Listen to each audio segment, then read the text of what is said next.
Le PEA ou le plan d'épargne en action, si vous voulez investir en bourse et préparer votre retraite, financer un projet ou simplement faire fructifier votre argent, le PEA est l'outil qu'il vous faut. On commence par la distinction importante. Il existe 3 principaux types de PEA, chacun avec leur plafond spécifique. Premièrement, le PEA classique bancaire, c'est le plus courant. Il est ouvert chez une banque ou un courtier en ligne. Son avantage, c'est la simplicité de gestion. Il est plafonné à 150 000 € de dépôt. Mais attention, il s'agit bien d'un plafond de versement. La valeur de votre compte, elle, peut largement dépasser ce plafond grâce aux plus-values. Deuxièmement, le PEA assurance. Contrairement au PEA bancaire, les fonds sont logés dans un contrat de capitalisation géré par un assureur comme Generali, AXA ou d'autres. Les versements sont également limités à 150 000 €. Son principal avantage réside dans la possibilité de transformer plus facilement le capital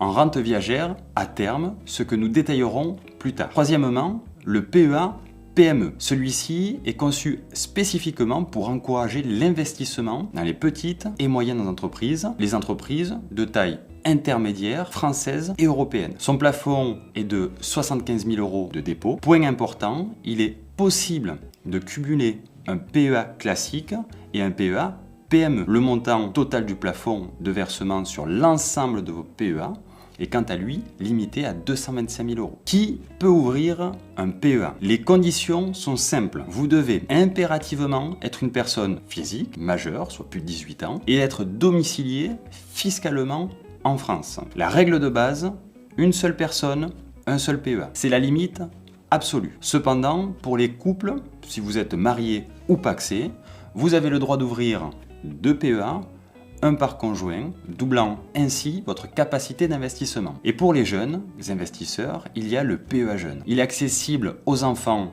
majeurs de moins de 25 ans qui sont rattachés au foyer fiscal de leurs parents. Le plafond de versement, quant à lui, est limité à 20 000 €. Dès que le rattachement fiscal prend fin, ce PEA jeune est automatiquement transformé en un PEA classique et son plafond grimpe à 150 000 €. Entrons un peu dans la technique. Le PEA n'est pas un simple compte en banque.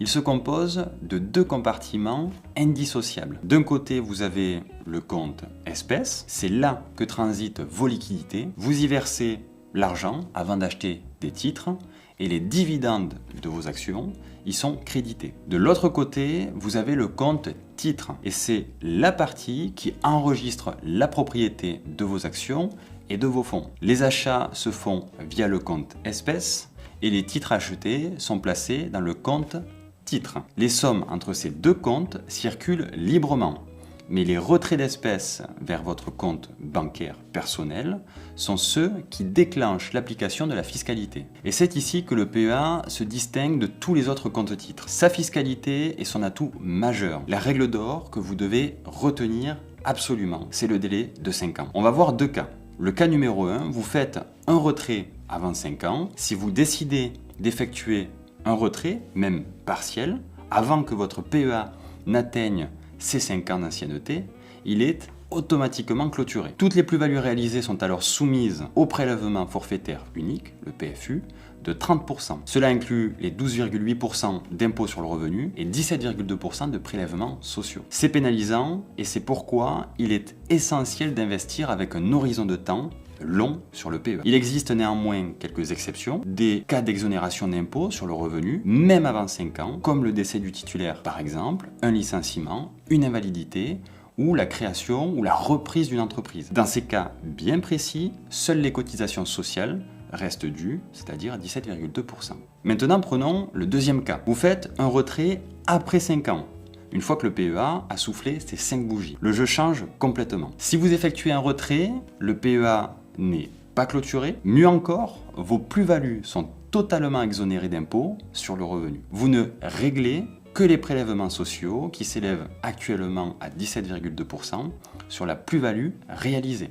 Attention tout de même, sur le private equity, pour ceux qui investissent dans les titres non cotés, les revenus sont exonérés d'impôts sur le revenu dans la limite de 10% du montant total des placements. Au-delà, L'excédent est imposé à 12,8% d'impôt sur le revenu. Vous pouvez également choisir de convertir votre PEA en rente viagère. Cette rente est alors entièrement exonérée d'impôt sur le revenu et vous ne payez toujours que les prélèvements sociaux. Maintenant que vous connaissez les règles, voyons où investir. Le contenu du PEA est régi par une règle simple. Il doit s'agir de titres d'entreprises ayant leur siège dans un État de l'espace économique européen. Premièrement, vous pouvez acheter des actions de sociétés françaises du CAC 40 ou d'autres grandes sociétés européennes, allemandes, italiennes, espagnoles et bien d'autres encore. Deuxièmement, les ETF. C'est la catégorie qui offre le plus de flexibilité. Un ETF est un fonds qui suit l'évolution d'un panier d'actions que l'on appelle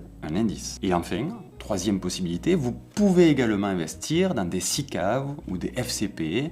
Derrière ces noms un peu barbares se cachent de simples fonds qui, à la différence d'un ETF, cherchent à faire mieux que le marché. Ils doivent être investis à 75% minimum en actions européennes et il existe tout de même une astuce pour investir sur les marchés mondiaux et c'est ici que réside la magie pour contourner la limite géographique du PEA. Vous avez des ETF à réplication synthétique. D'ailleurs, la semaine prochaine, on vous prépare une vidéo dédiée aux ETF. Ces ETF, bien que domiciliés en zone européenne pour respecter cette fameuse règle des 75%, utilisent des mécanismes pour répliquer la performance d'indices non européens. Cela signifie concrètement que vous pouvez être exposé au marché américain par exemple, tout en bénéficiant de l'exonération d'impôts française de votre PEA. C'est un point absolument crucial pour investir votre portefeuille. Vous l'aurez compris, le PEA est donc un dispositif puissant, mais qui exige de la patience et un horizon long terme. Respectez le délai de 5 ans et vous transformerez vos plus-values en une source de richesse quasi défiscalisée. Avez-vous déjà un PEA? Si oui, dans quel type d'actifs investissez-vous? Partagez vos stratégies dans les commentaires de la vidéo. N'oubliez pas de liker cette vidéo si elle vous a été utile et de vous abonner pour ne manquer aucune de nos prochaines vidéos. À la semaine prochaine.